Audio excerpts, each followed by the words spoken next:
la question de l'emploi, on ne finira à jamais d'en parler. Dans la deuxième partie de cette émission, nous recevons également pour vous Gideon et Hervé. Hervé, Gideon, un plaisir pour nous de vous retrouver à nouveau sur les plateaux de New World. Ça va? Ça va, c'est un plaisir de revenir dans la maison et je suis content de vous revoir. Super. Hervé, en forme? Ça va. Tranquille? Ouais. Alors, si nous pouvons faire quelque chose à la jeunesse aujourd'hui dans cette émission, c'est de nous intéresser à la question de l'employabilité des jeunes. Aujourd'hui, si ça, qu'on soit en train de parler de 5e, de 6e, de 20e République, laissez-nous quand même sur le plateau dire les choses telles qu'elles sont. Ce qui intéresse un jeune, avant tout, c'est comment faire pour sortir du manque, du besoin, du chômage, arriver à manger 3 fois le jour, arriver à payer, je ne sais pas, ses études, au-delà de ça, ça c'est pour les parents peut-être, mais également arriver à montrer cette dignité de Togolais que nous sommes au-delà de l'intellect. Nous avons aussi les moyens pour nous épanouir. Et la question aujourd'hui, ce plateau, comment faire pour permettre à chaque jeune de se dire oui, je suis fier d'être Togolais. Oui, nous sommes en 5e République, mais chacun d'entre nous vit dignement. Alors Gideon, la première question pour toi sur le plateau, quelle politique aujourd'hui de l'emploi? C'est vrai qu'on n'a pas, on n'a pas la science infuse, on ne pourra pas tout dire, mais qu'est-ce qu'on peut faire aujourd'hui en tant que dirigeant, en tant que Togolais? C'est des pistes que nous lançons aujourd'hui sur ce plateau pour permettre à chaque jeune de sortir donc de ce chômage. Déjà, laissons les questions de République aux politiciens. Ah, c'est vrai. La question de l'emploi n'est pas forcément liée à un changement constitutionnel. Ça, c'est clair. Un besoin permanent. Et aussi longtemps que la jeunesse se renouvelle, il y aura toujours ce besoin-là. Et j'ai bien aimé l'intervention de Joseph dans la première partie qui disait que les problèmes d'employabilité ne sont pas propres à l'Afrique ou au Togo. Maintenant, qu'est-ce qu'il faudrait que les dirigeants togolais fassent pour rendre accessible l'emploi aux jeunes Togolais? Je ne suis pas encore dirigeant, mais de mon niveau et sur l'analyse de mon prisme personnel, je pense qu'il faut investir énormément dans l'entrepreneuriat. Dans la première partie de l'émission, on avait expliqué à quel point les emplois de la fonction publique sont tellement incertains qu'il ne faut pas forcément réfléchir à ça.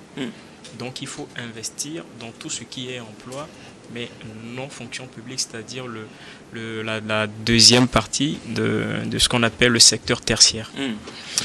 Alors, déjà, il faut aussi expliquer ce qu'il faut entendre par emploi, parce qu'il y a une forme de confusion entre les conceptions de l'emploi. Un emploi, c'est quoi? C'est une activité qui nous permet d'avoir un revenu. Mais je crois que nous sommes un peu trop calqués sur la logique de l'emploi salarié au Togo. Au Togo ou en Afrique, la seule conception que nous avons de l'emploi, ou celle qui est la plus communément partagée, c'est l'emploi salarié. C'est cette forme d'emploi dans laquelle vous vous levez un matin, vous allez travailler pour quelqu'un, à la fin du mois, vous avez un salaire. Mais il faut reconnaître que depuis quelques années aujourd'hui, l'État fait quand même d'efforts, 5 ans ou 6 ans en arrière, avec les mécanismes, les programmes et tout, où on essaie d'inciter, d'encourager les jeunes à aller également à l'entrepreneuriat. Poursuivez.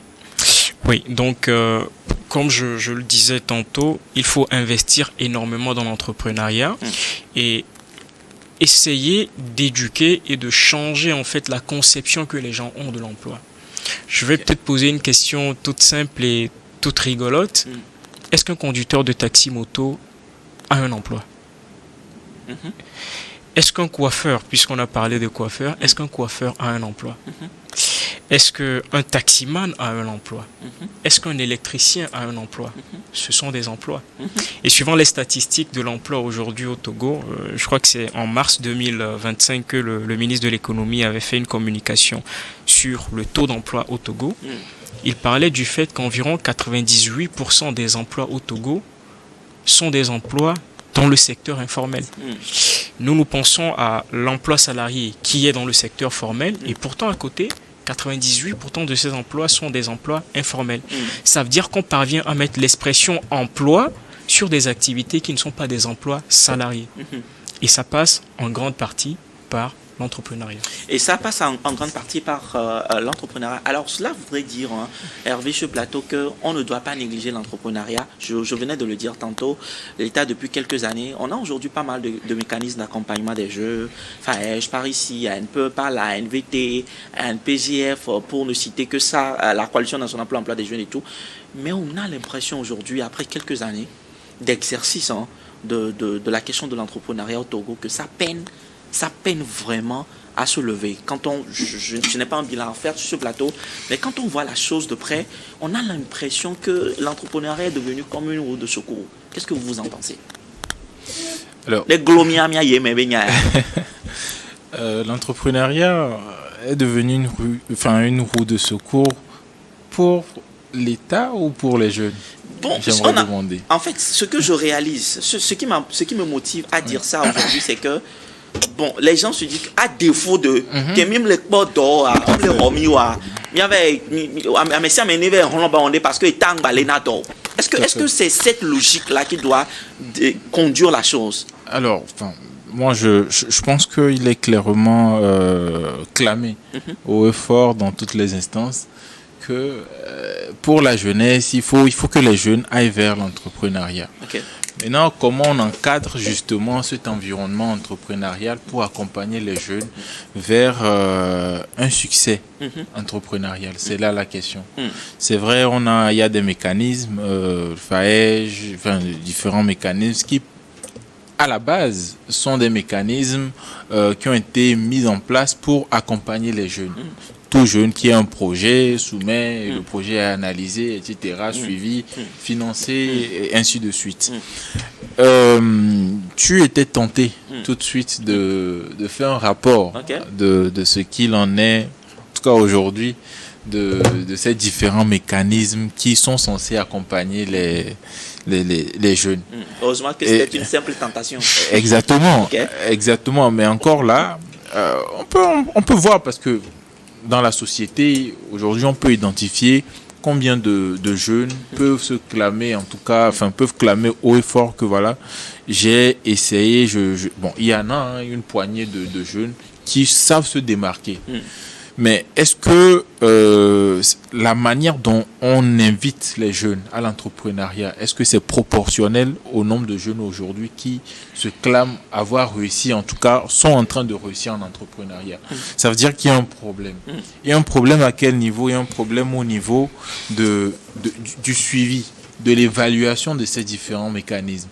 Comment aujourd'hui on peut améliorer? Vous savez, tout évolue et il faut justement qu'on se concentre sur des secteurs clés pour accompagner les jeunes. Nous avons l'agriculture, nous avons l'élevage, nous avons l'environnement du numérique, il y a beaucoup de secteurs aujourd'hui qui sont vraiment porteurs.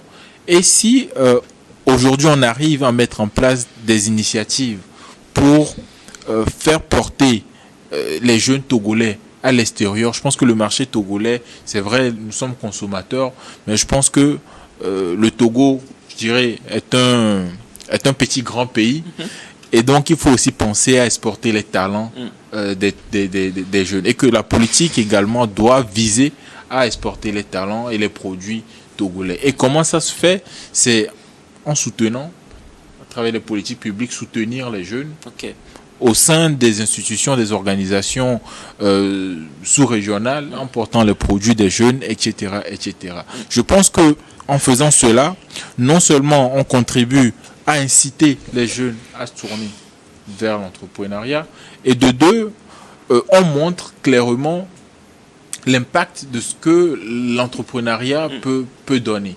Bon, on a quelques jeunes, je ne veux pas citer leur nom, qui aujourd'hui, c'est vrai, se démerdent pour se positionner dans d'autres pays. Et c'est vraiment pas chose facile. Surtout quand on est étranger, on arrive dans un pays, bon, il y a des contraintes. Parce qu'il y a dans certains pays, le marché est prioritairement réservé aux locaux. Donc comment arriver à faire valoir ses compétences, ses talents pour avoir une place. Voilà. Et donc ça doit passer non seulement au plan national, mais au plan régional. Il faudrait qu'une communication entre les institutions soit établie afin de valoriser les produits on parle de libre circulation des biens et des personnes. Ça peut aussi aller dans ce sens. Donc pourquoi ne pas rassembler les jeunes africains autour de ces initiatives pour porter.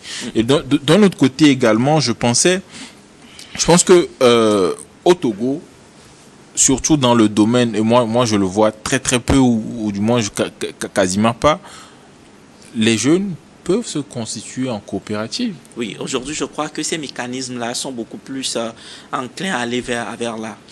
Et je pense que c'est la solution. Et c'est vrai, bon, on en pense maintenant, il faut le mettre en application et accompagner. Et c'est ce qui peut justement faire briller, en tout cas, l'environnement entrepreneurial au Togo. Super. Voilà. Alors, avant de laisser la parole certainement à Pefa qui a également des questions pour vous sur le plateau, Gideon, je reviens à toi. Nous parlons en réalité de comment peut-être donner un coup de pouce à la question même de l'entrepreneuriat pour aider plusieurs jeunes à être plus à l'aise à entreprendre et puis à réussir également en entrepreneuriat. Et tantôt, quand j'écoute de près, ce que je résume dans l'intervention de Hervé sur ce plateau, c'est qu'il faut vraiment faire un bon suivi et réévaluer ces mécanismes-là qui sont aujourd'hui là et en les réadaptant à la réalité du terrain. À ton niveau aujourd'hui, qu'est-ce qu'il faut faire? Pourquoi est-ce que ça peine? Pourquoi est-ce que les jeunes... On ne peut pas citer aujourd'hui une dizaine de jeunes très solides qui sont dans les trentaines, 30, 35 ans, maximum 40 ans aujourd'hui. Il y a de cela quelques années, on pourra parler des Tanko Timati, d'Adamas Koudou et tout ça, mais Dieu seul sait comment est-ce qu'ils sont aujourd'hui et ce qu'ils sont devenus. Comment on fait? Qu'est-ce qui fait que ça ne marche pas? Est-ce que c'est les jeunes qui ne s'y mettent pas? Est-ce que c'est l'accompagnement? Quelle analyse tu en fais? Cette question, en fait, nous amènerait dans un débat vraiment large et vraiment vaste qu'on ne peut pas résoudre, je ne sais pas, en 10 ou 15 minutes. 15 minutes. Les raisons qui justifient l'échec de certaines entreprises, elles sont multiples. Mais avant ça, je voudrais revenir, en fait, sur ce qui fait que beaucoup de jeunes voient en l'entrepreneuriat une roue de secours. Tout va partir de la déconstruction du mythe de un diplôme égale un emploi. Nous avons été éduqués selon la mentalité, dans la mentalité selon laquelle tout diplômé, a priori, a droit à un emploi. Cette réalité aurait eu beaucoup plus de sens il y a de cela, je crois, 60, 70, 80 ans. Notre pays, le Togo, vient de célébrer ses 65 ans. Et dans les 65 années, il fallait créer ou lancer la machine étatique. Et dans cette période, l'État devait constituer le moteur économique. Les institutions devaient être créées, tout devait être mis en place pour favoriser la création d'un espace économique. Voilà pourquoi on avait dû recruter énormément de personnes pour remplir la mécanique administrative. Alors, le rôle de l'État, c'est de mettre en place un système pour favoriser l'économie, mais pas de créer l'économie. L'État ne crée pas l'économie. L'État met en place les mécanismes permettant à des acteurs économiques de créer l'économie. Maintenant, s'il n'y a pas d'acteurs qui créent l'économie à côté, c'est clair que vous aurez des personnes diplômées qui continuent par croire que l'État va absorber les compétences, alors que ce n'est pas le rôle de l'État d'absorber ces compétences. Voilà pourquoi je dis à nouveau, l'entrepreneuriat est le seul moyen d'absorber cette quantité de jeunes diplômés qui, en fait, n'ont pas de possibilité de rentrer dans le système de l'emploi.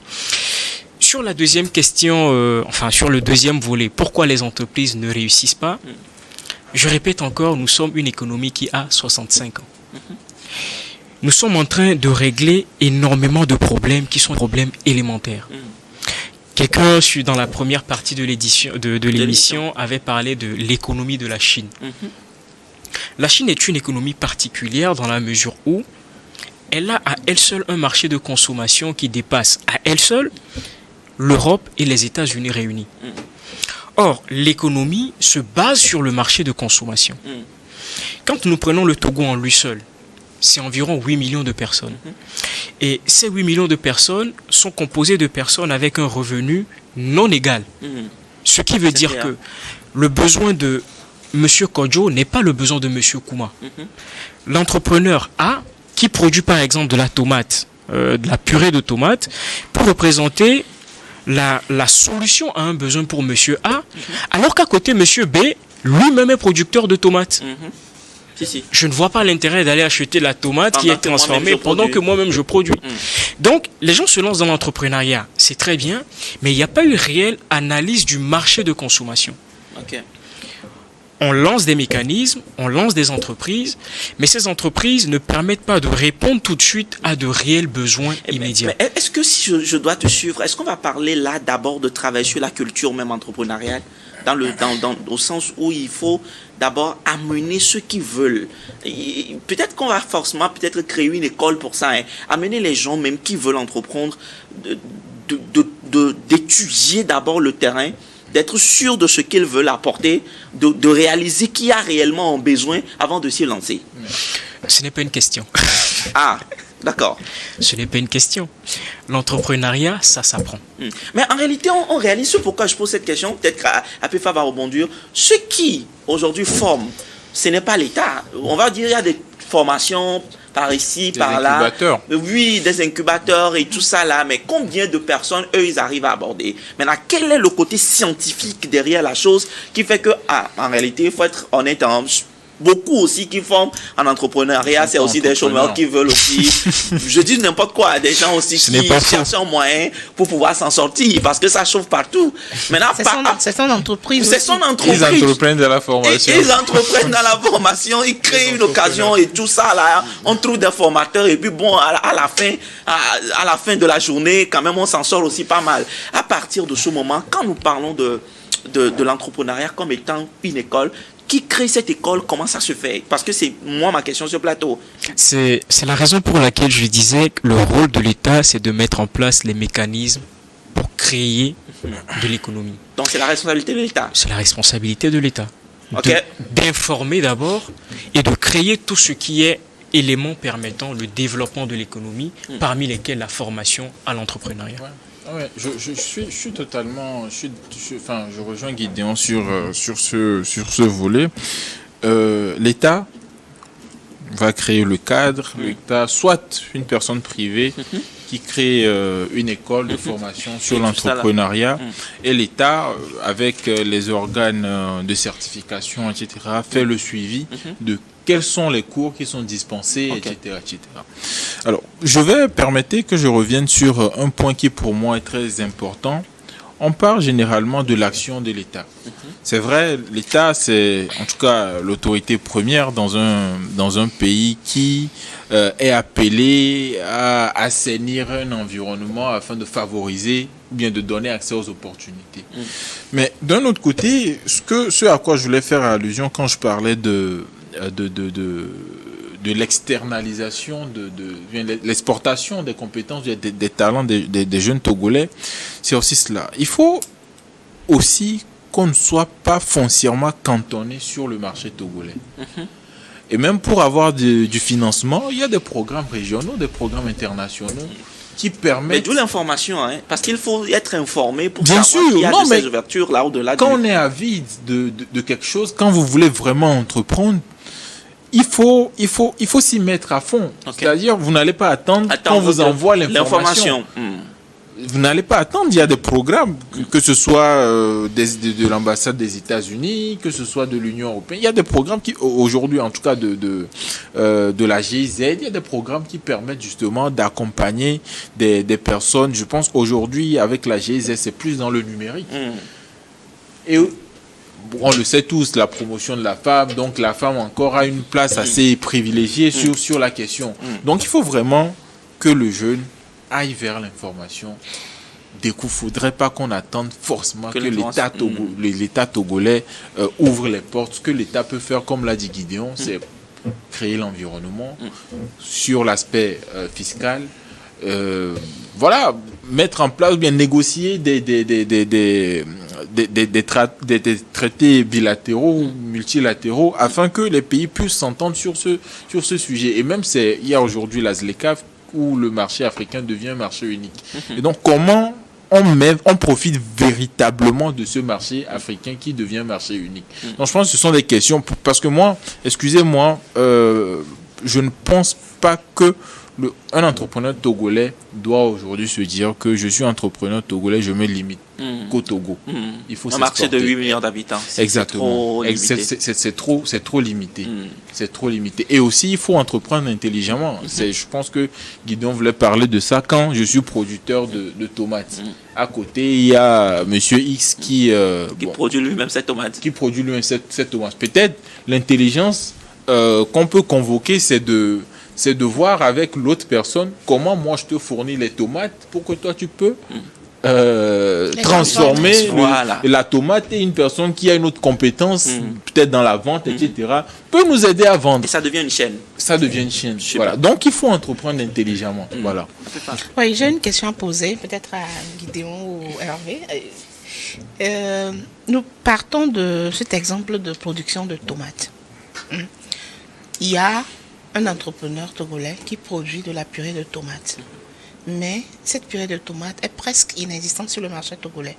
Quand nous sortons tout de suite de ce plateau et que nous entrons dans les commerces, dans les boutiques, les supermarchés, les purées de tomates que nous allons trouver sont plus des tomates qui sont importées oui. Qui sont importées et qui sont à moindre coût. Et tout le monde en achète. Maintenant, d'où vient le problème?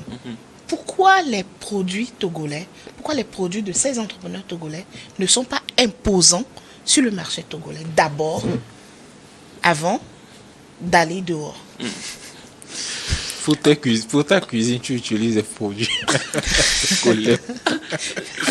En fait, c'est la question. On fait comment? Une fois parce que vous ne pouvez pas empêcher vous ne pouvez pas non plus quelqu'un qui va sortir son argent. Vous n'allez pas lui demander de payer pour vous pendant qu'il y a un autre qui est moins cher. D'accord. Mais oui, Hervé a bien dit, pour ma cuisine, est-ce que j'achète de la purée de tomates produite par le Togo?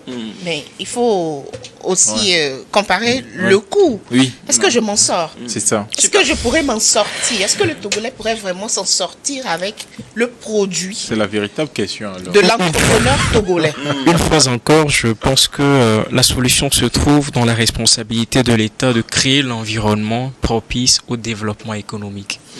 Vous savez, je crois que nous sommes dans des pays qui ont peur d'être chauvins. C'est-à-dire que d'être chauvins, c'est-à-dire nous avons peur d'être fiers de ce qui se passe chez nous. Et même nos États ont ce problème-là.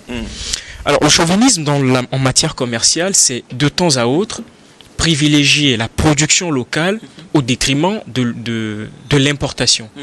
Et ça a commencé à venir depuis très récemment avec la filière riz, la filière poisson. Aujourd'hui, vous avez le tilapia au Togo, qui est c'est la seule forme de tilapia qui est autorisée. En tout cas, si vous devez importer du tilapia, vous serez surtaxé. C'est en prenant ces formes de mesures-là que l'État en lui-même crée des conditions pour encourager le local. Écoutez, et là, le tilapia togolais s'impose sur le marché. Alors, en plus de cela, en plus du fait que le tilapia togolais semble être le seul produit accessible sur le marché. C'est important d'utiliser ça. Semble. On sait qu'on peut toujours trouver du tilapia étranger. Mais à côté, le rôle à nouveau de l'État en matière de création de l'environnement, c'est aussi octroyer des subventions et du soutien financier. L'État peut, parce qu'il a envie de développer un aspect de son économie locale, financer l'activité de certains entrepreneurs. Et ça peut se passer sur la base des mécanismes dont tu viens de parler. Ça peut être un accompagnement sur une certaine durée. Je prends le cas simple de la période de Covid. On a eu l'État qui a soutenu certaines entreprises afin qu'elles ne ferment pas. Donc ce sont des possibilités qui existent. Et à nouveau, c'est vrai que l'État n'est pas un acteur économique, mais dans sa mission de régulation et de création des conditions favorisant l'économie, elle peut aussi accorder des soutiens financiers. Super, nous attaquons naturellement à un sujet assez vaste qu'on ne pourra pas traiter en les quelques minutes que nous avons dans ce plateau. Hervé, on va te laisser le privilège de glisser le dernier mot, qui sera donc le mot de fin et qui sera en même temps le mot de Gideon, même si on force à Gideon de ne plus parler pendant qu'il a tellement de choses à dire sur le plateau. Merci en tout cas, Pépa, merci à Gideon. Hervé, le dernier mot. Bon, non, le mot de fin. On va pas dire le dernier mot parce oui, que enfin, plusieurs mois non mais la question de l'entrepreneuriat, en tout cas, c'est ce qui peut sauver l'économie togolaise. Et africaine. Et africaine, bien sûr. Mondiale. Oui, bien sûr. Et quand vous regardez comment dans d'autres pays, on investit énormément, que ce soit les banques, que ce soit d'autres acteurs qui sont vraiment, véritablement engagés par rapport au sujet de l'entrepreneuriat des jeunes. On se dit aussi, vraiment, même sans l'intervention de l'État, les banques, les institutions financières peuvent aussi faire mieux. Voilà. Donc, c'est un appel, entre autres.